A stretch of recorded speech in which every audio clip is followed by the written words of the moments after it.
My wife lied about a miscarriage until I saw the hospital file. Mark's hands trembled as he stared at the pregnancy test.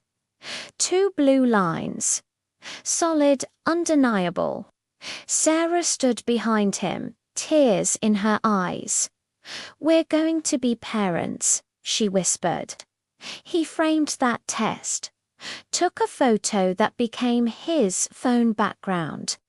For 37 days, he lived in a golden haze of nursery plans and baby names.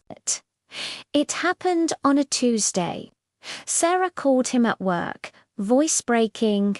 "Mark, something's wrong." The hospital waiting room smelled of antiseptic and dread. After 2 hours, Dr. Evans emerged, face solemn. "I'm sorry. There was nothing we could do." Sarah lay pale in the hospital bed, clutching his hand. "Our little girl is gone," she sobbed. Sarah wore black for a month, created a memorial shelf with ultrasound photos that Mark never actually remembered seeing taken. She would weep at baby commercials, leave tiny socks in places he would find them. Friends brought casseroles. Her sister organized a healing circle.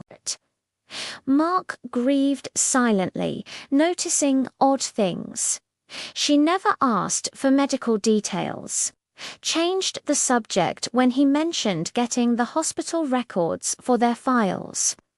6 months later, cleaning out the guest room for her new craft space, Mark found a pregnancy test box in the trash. The brand matched, but something felt wrong. When he mentioned wanting to get copies of the hospital records, Sarah snapped, "Why would you want to relive that?" "Our daughter is dead," he apologized. However, the seed was planted. Sarah's best friend Chloe worked at the hospital.